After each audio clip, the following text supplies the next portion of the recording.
अध्याय 1। आपका phone booth क्षण, फोन बूथ मोमेंट कौन सा है?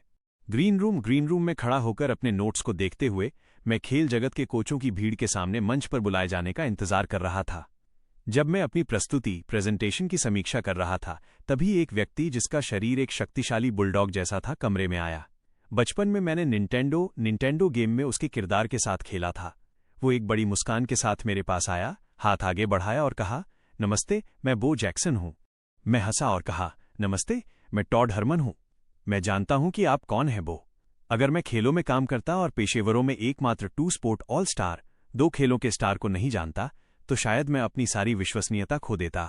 इसके अलावा आपने मुझे टेक्मो बाउल वीडियो गेम पर बहुत सारे गेम जीतने में मदद की है। वो हंसा और बोला, हाँ, तुम ऐसा कहने वाले पहले नहीं हो। और धन्यवाद। क्या तुम भी आज भाषण दे रहे हो? हाँ, अगला नंबर मेरा है, लेकिन शायद आपके लिए मुझे थोड़ा पीछे कर दिया गया है। मैं हंसा। नहीं, तुम ठीक हो। मैं बस एक दोस्त से मिलने जल्दी आ गया था। उसने कहा, तो तुम किस बारे में बात करने वाले हो?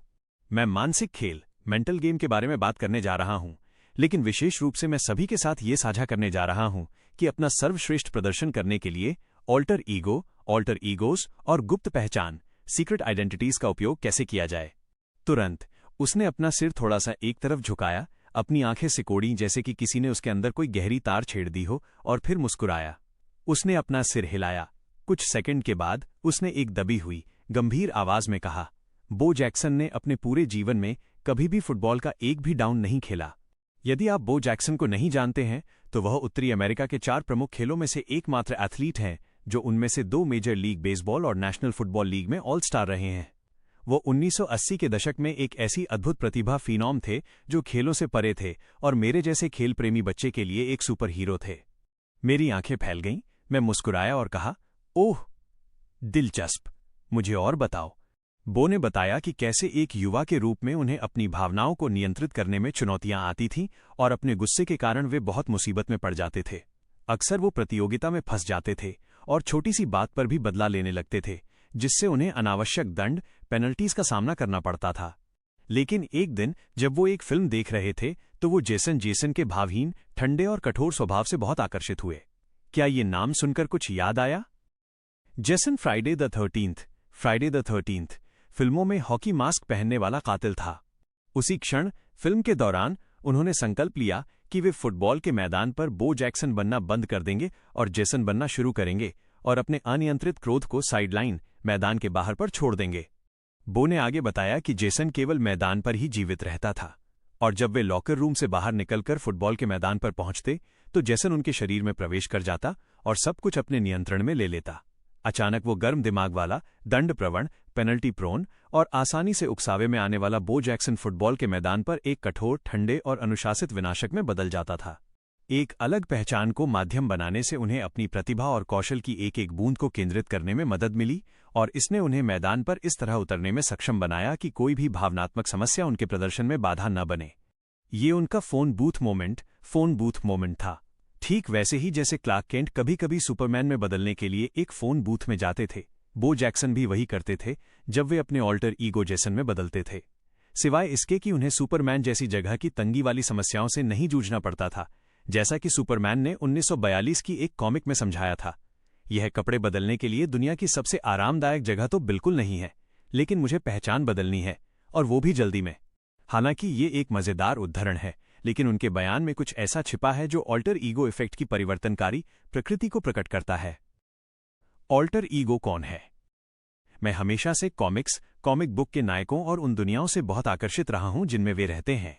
उनकी उत्पत्ति की कहानियां, खलनायक और महाकाव्य लड़ाइयां हमेशा मुझे अपनी दुनिया में खींचने का कोई न कोई रास्ता खोज लेती थीं। एक बच्चे के रूप में मुझे क्रिस्टोफर रीव की सुपरमैन फिल्में बहुत पसंद थीं।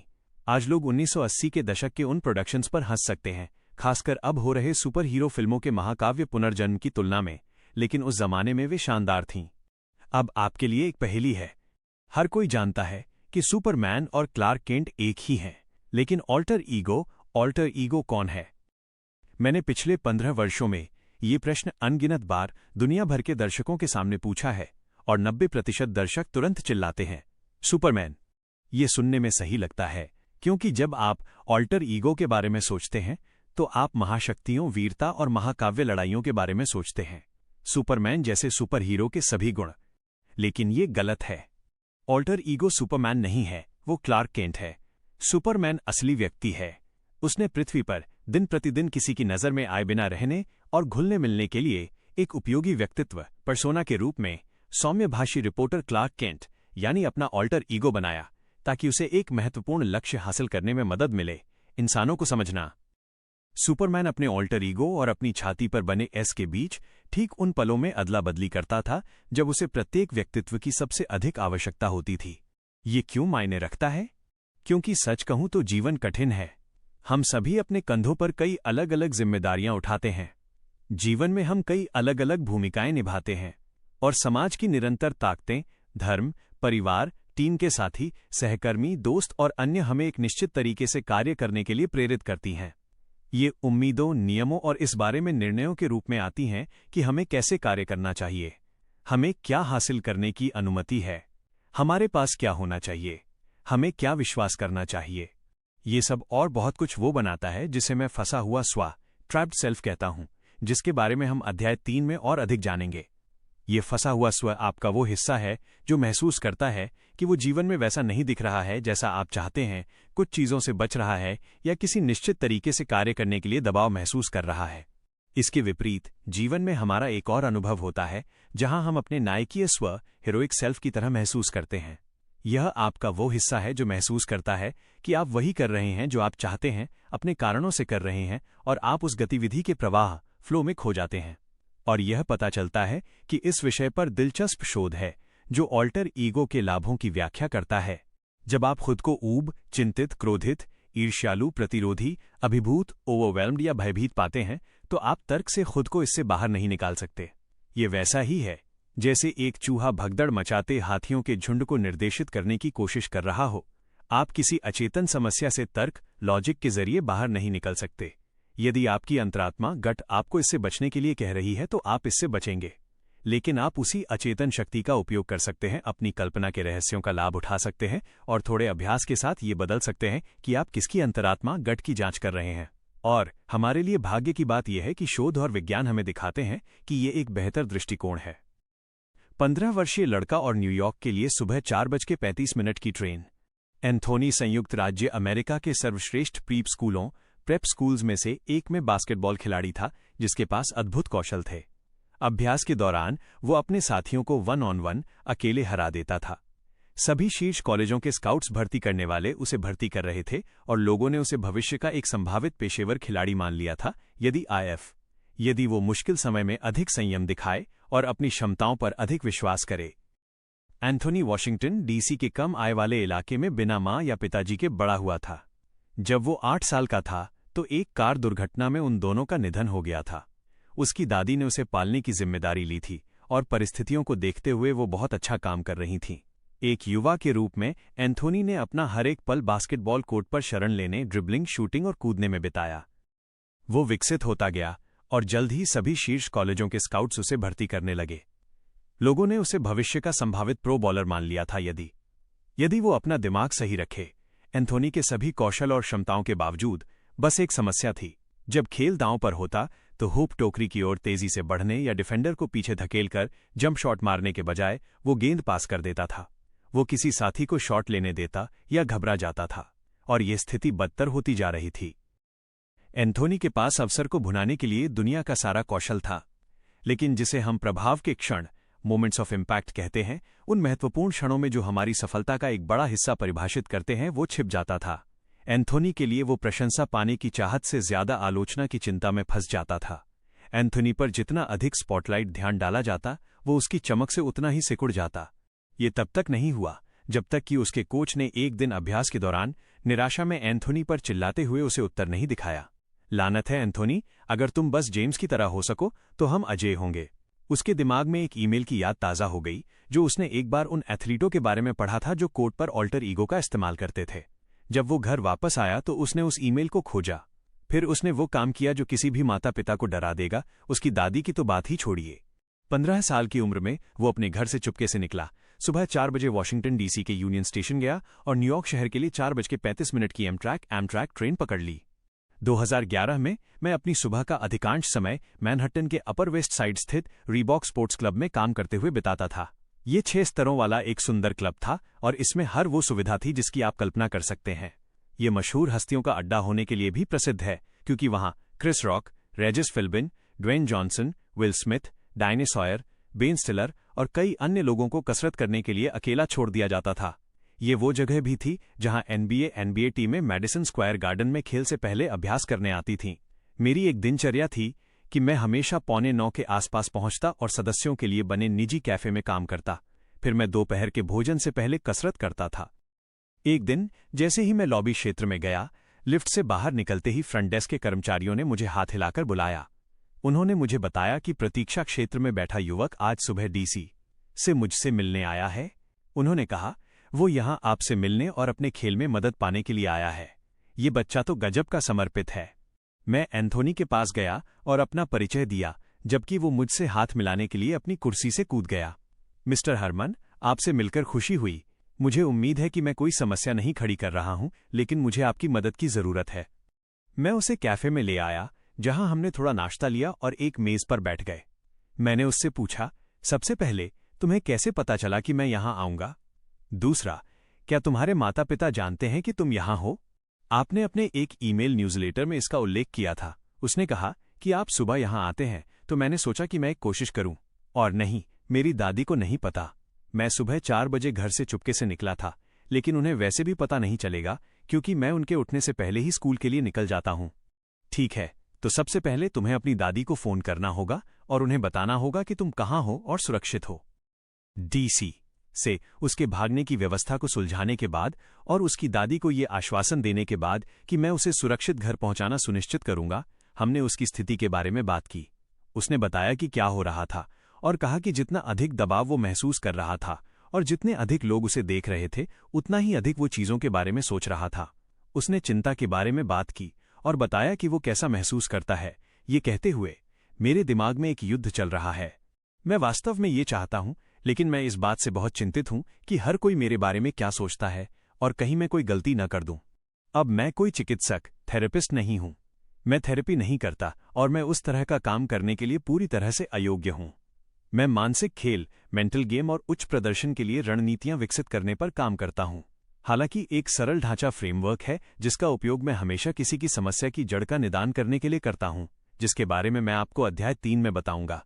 एंथोनी की समस्या का पता लगाने में अधिक समय नहीं लगा। तो तुम इतनी दूर न्यूयॉर्क बस मुझसे मिलने क्यों आए? मैंने पूछा। क्योंकि कोच ने मुझसे कुछ ऐसा कहा जिससे मुझे जीवन के साइडलाइन किनारे के बारे में आपके एक ईमेल की याद आ गई, और कैसे कई महान एथलीट बेहतर प्रदर्शन करने के लिए ऑल्टर ईगो का उपयोग करते हैं और अपने कुछ हिस्सों को साइडलाइन पर छोड़ देते हैं, क्योंकि कभी कभी उनके व्यक्तित्व के कुछ हिस्से उनके प्रदर्शन को नुकसान पहुंचा सकते हैं। और जब कोच ने मुझसे जेम्स की तरह बनने के लिए कहा, तो मुझे आपकी याद आई। खैर, ये तो बहुत अच्छी बात है, लेकिन तुमने अपनी दादी को तनाव देने के बजाय मुझे ईमेल क्यों नहीं किया? आप हमेशा कहते हैं, अगर आप कुछ चाहते हैं तो उसे हासिल करो, और अगर आप कुछ तेजी से चाहते हैं तो उसे एक महान मेंटर, गुरु के साथ हासिल करो। मुझे याद है कि आपने बात की थी कि कैसे आप एक मेंटर से मिलने के लिए कनाडा से उत्तरी कैरोलिना तक गए थे और उनके साथ कुछ सप्ताह बिताए थे, और ये आपके जीवन के महत्वपूर्ण क्षणों में से एक था। इसलिए मैंने सोचा मुझे भी ऐसा ही करना चाहिए। लेकिन बस आपको बता दूं, मेरे पास आपको देने के लिए पैसे नहीं हैं। मुझे इस बच्चे से प्यार हो गया। क्रिस रॉक भी मेरे इंतजार के दौरान उसे प्रोत्साहन के शब्द देने के लिए रुके थे। कर्मचारियों ने क्रिस को बताया था कि उसने क्या किया है। अगले कुछ घंटों में मैंने उसके खेल की परतों को खोला और ये स्पष्ट था कि जिस स्पॉटलाइट सुर्खियों से वो भाग रहा था, उसका कोर्ट से कोई लेना देना नहीं था। इसका पूरा संबंध उस दर्द से था जो उसने अपने माता पिता के निधन के समय महसूस किया था। उसके बाद अलग अलग लोगों ने उस पर ध्यान की बौछार कर दी थी, यहां तक कि इस बात पर भी लड़ाई हुई कि उसे और बीमा के पैसों को किसे रखना चाहिए। वो बस इतना चाहता था कि उसे अकेला छोड़ दिया जाए। अब स्पॉटलाइट वापस आ गई थी और एंथोनी फिर से वही सब महसूस कर रहा था। जैसा कि मैंने कहा, मैं थेरेपी नहीं करता और मैं शुरू भी नहीं करने वाला था। मैंने सुझाव दिया कि वो कुछ मदद पाने के लिए अपने स्कूल के परामर्शदाताओं या दादी से बात करे, क्योंकि एक महान चिकित्सक तुम्हारे दिमाग के उलझे तारों को सुलझाने में मदद कर सकता है। लेकिन अभी के लिए चलो एंथोनी को साइडलाइन पर छोड़ते हैं और एक ऑल्टर ईगो बनाते हैं जिसे तुम कोर्ट पर ले जा सको और फिर से हावी हो सको। मैंने एंथोनी को उसके खेल के मैदान, फील्ड ऑफ प्ले यानी बास्केटबॉल कोर्ट के लिए अपना ऑल्टर ईगो बनाने की प्रक्रिया समझाई। और जब हम उन लोगों, पात्रों, चीजों या जानवरों को चुनने के बिंदु पर पहुंचे जिन्हें वो अपनाना पसंद करेगा, तो उसने कहा, एक ब्लैक पैंथर, काला तेंदुआ। वे कहीं से भी आ जाते हैं, वे हमला करने में तेज होते हैं और वे तरल फ्लूइड होते हैं। मैंने एक बार नेशनल जियोग्राफिक का ये शो देखा था और जिस तरह से वे चलते थे वो बहुत अच्छा था। साथ ही वे 20 फीट तक कूद सकते हैं और उनका ये अच्छा नाम है जंगल का भूत, गोस्ट ऑफ द फॉरेस्ट। उसे अपने ऑल्टर ईगो का वर्णन करते हुए देखकर सच कहूं तो मैं भी उत्साहित हो गया। अगला कदम उसके ऑल्टर ईगो को एक नाम देना था। हमने मेरी नोटबुक में कई अलग अलग नामों पर विचार विमर्श किया। The black panther, panther x Anthony stealth, Anthony stealth, Anthony stealth. उसे कुछ भी पसंद नहीं आ रहा था जब तक कि मैंने एक ऐसा नाम नहीं सुझाया जिससे उसमें जान आ गई, the black ghost, the black ghost. मैं कभी नहीं भूलूंगा, वो बच्चा अपनी कुर्सी पर पीछे की ओर झुक गया, अपने हाथ अपने सिर के पीछे रख लिए, ऊपर देखा और कहा, मैं ब्लैक घोस्ट हूं और मैं मम्मी और पापा को अपने साथ कोर्ट पर लाऊंगा और सबको डरा दूंगा। Haunt everyone, haunt everyone. Anthony ने जो किया वो कुछ गहरा था और मैं पूरी किताब में आपको भी ऐसा ही करने में मदद करना चाहता हूं। मैंने एंथोनी के परिवर्तन में से कुछ ऐसा छोड़ दिया है जो आपके लिए काम करने वाले ऑल्टर ईगो को बनाने के लिए महत्वपूर्ण है। अब चाहे आपके पास कोई पुराना आघात, ट्रॉमा हो जो किसी तरह आपकी इच्छाओं में बाधा डाल रहा हो, या आपने खुद को कोई कहानी सुनाई हो कि आप क्या कर सकते हैं या क्या नहीं, या कोई अपरिभाषित प्रतिरोध आपको कुछ हासिल करने से रोक रहा हो, मैं आपको बताना चाहता हूं कि एक नायकीय स्व, हीरोइक सेल्फ अनलॉक होने की प्रतीक्षा कर रहा है और एक ऑल्टर ईगो या गुप्त पहचान उसे सक्रिय, एक्टिवेट करने की कुंजी है। जब आप देखते हैं कि एक ऑल्टर ईगो मानवीय स्थिति, जीवन में हमारे द्वारा निभाई जाने वाली विभिन्न भूमिकाओं और जिन खेल के मैदानों पर हम खड़े होते हैं उनमें कैसे फिट बैठता है, तो ये आपको एक रचनात्मक शक्ति को अनलॉक करने की स्वतंत्रता देता है। जब आप देखते हैं कि एक ऑल्टर ईगो आपको उन प्राकृतिक चुनौतियों से लड़ने में मदद करता है जिनका हम सभी अधिक आशावाद के साथ सामना करते हैं, तो ये डर पर काबू पाने के लिए एक अधिक चंचल और सशक्त दृष्टिकोण को अनलॉक कर सकता है। और जब आप देखते हैं कि यह मानव होने का एक स्वाभाविक हिस्सा है जिसका उपयोग हजारों लोगों ने बड़े या छोटे लक्ष्यों को प्राप्त करने के लिए किया है, और यह सबसे असली आप है जो आप हो सकते हैं, तो यह उन छिपी हुई क्षमताओं को अनलॉक करेगा जिनके बारे में आप नहीं जानते थे कि वे वहां थीं। इससे पहले कि मैं आगे बढ़ूं, मुझे एक त्वरित स्वीकरण, डिस्क्लेमर देने की आवश्यकता है, क्योंकि मैं आपको उस अंतिम पैराग्राफ से गुमराह नहीं करना चाहता। यह कोई प्रेरक वाह वाह राहरा करने वाली किताब नहीं है जो अन्य हवा मिठाई, कॉटन कैंडी जैसी स्वयं सहायता, सेल्फ हेल्प किताबों से लिए गए विचारों से भरी हो जो बुकशेल्फ और ई रीडर्स में भरी पड़ी हैं। ये ऐसी किताब नहीं है जिसके अंदर कोई आसान बटन, ईजी बटन छिपा हो। सोने के सिक्कों के ढेर तक ले जाने वाला कोई खजाना का नक्शा नहीं है। ये किताब उन वास्तविक लोगों के लिए है जो कठिन कार्य कर रहे हैं। ये जीवन की चुनौती को हटाने वाली किताब नहीं है। यह आपके उस हिस्से को लेने के लिए है जो तब सामने आता है जब आप इसकी सबसे कम उम्मीद करते हैं, और आपको ये दिखाने के लिए है कि जब आपको इसकी सबसे अधिक आवश्यकता हो तो इसे कैसे सामने लाया जाए। आपकी कल्पना असाधारण दुनिया और साधारण दुनिया का निर्माण कर सकती है।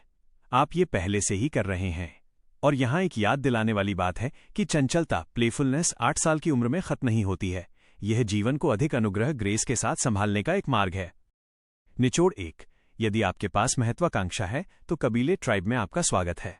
निचोड़ 2, यदि आप ऐसे व्यक्ति हैं जो अपनी सीमाओं के लिए बहस करना चाहते हैं, तब तक प्रतीक्षा करें जब तक कि सब कुछ परिपूर्ण न हो जाए या कायरतापूर्ण तरीके से दूसरों की महत्वाकांक्षाओं को ट्रोल करें, तो खैर, .mom.fortune। मैं आपको ये तय करने के लिए छोड़ देता हूं कि क्या करना है। अंतिम लक्ष्य। मैंने पिछले 2 दशक एक साधारण प्रश्न का उत्तर देने के लिए समर्पित किए हैं। मैं जिन महत्वाकांक्षी लोगों की सेवा करता हूं, उन्हें लगातार चरम स्तर पर प्रदर्शन करने के लिए उनके अंदर पहले से मौजूद क्षमताओं को लेने और उनका उपयोग करने में कैसे मदद कर सकता हूं। पिछले 2 दशकों में एक पीक परफॉर्मेंस और स्पोर्ट साइंस प्रैक्टिस बनाने के बाद और दुनिया के कुछ ओलंपिक और पेशेवर एथलीटों, शीर्ष व्यापारिक नेताओं, उद्यमियों और मनोरंजनकर्ताओं को कोचिंग देने के बाद मुझे ऐसी स्थितियों का सामना करना पड़ा है जैसे मैं प्रो टेनिस स्टार को मैच हारने के बजाय चैंपियनशिप जीतने में कैसे मदद करूं क्योंकि वो अपने विरोधियों को पीछे से आगे आने देती है। मैं मेजर लीग बेसबॉल पिचर को 40,000 चिल्लाते प्रशंसकों की भीड़ के सामने टीले माउंट पर खड़े होने और अपनी टीम को प्लेऑफ जीत दिलाने में कैसे मदद करूं, बजाय इसके कि वो घबरा जाए और बल्लेबाजों को उसे पीटने दे। मैं सेल्स एग्जीक्यूटिव को अधिक सौदे, डील्स पक्के करने में कैसे मदद करूं ताकि उसकी कंपनी बढ़े और उसे पदोन्नति मिले। मैं उद्यमी को उसकी सेवाओं का गर्व से विपणन, मार्केट करने में कैसे मदद करूं, बजाय इसके कि उसका नया उद्यम मुश्किल से चल पाए। मैं कड़ी मेहनत करने वाले प्रबंधक या वीपी को शांत, अधिक नियंत्रित और अपने अधीनस्थों, डायरेक्ट रिपोर्ट्स के साथ बेहतर नेता या कोच बनने में कैसे मदद करूं? मैं जीवन और काम की मांगों को संभालने के लिए संघर्ष कर रहे माता पिता को घर पर अधिक चौकस, प्यार करने वाला और मजेदार बनने में कैसे मदद करूं? मैं ब्रॉडवे स्टार को लाइव दर्शकों के सामने प्रदर्शन करने के आतंक और नर्व्स को महसूस करने के बजाय उसके प्रवाह की स्थिति, फ्लो स्टेट में तेजी से फिसलने में कैसे मदद करूं? इन सवालों का जवाब एक ऑल्टर ईगो था और है। वापस ग्रीन रूम में, बो और मैंने ऑल्टर ईगो की अवधारणा, इसका उपयोग करने वाले अन्य एथलीटों और उस प्रक्रिया के बारे में बात की जिसका उपयोग मैं ग्राहकों के साथ करूंगा, और यह कि व्यवसाय और रोजमर्रा की जिंदगी में लोग विभिन्न चीजों को प्राप्त करने के लिए उनका उपयोग करते थे। बो के लिए ऑल्टर ईगो बनाना कुछ ऐसा था जिस पर वे स्वाभाविक रूप से ठोकर खाकर पहुंचे थे। उन्हें लगा कि इसका उपयोग करने वाले वे अकेले हैं। दशकों से हम इतिहास के उन संकेतों और निशानों को नजरअंदाज कर रहे हैं कि ऑल्टर ईगो मानवीय स्थिति का एक स्वाभाविक हिस्सा है, और यह किताब इसे बदलने के बारे में है। मैंने द ऑल्टर ईगो इफेक्ट लिखने के लिए 15 साल इंतजार किया है, और मेरा लक्ष्य आपको वही तरीका सिखाना है जो मैंने अपने ग्राहकों को लगभग 20 वर्षों से सिखाया है, ताकि आप बड़े और छोटे दोनों कारनामों को पार करने के लिए एक या कई का उपयोग कर सकें।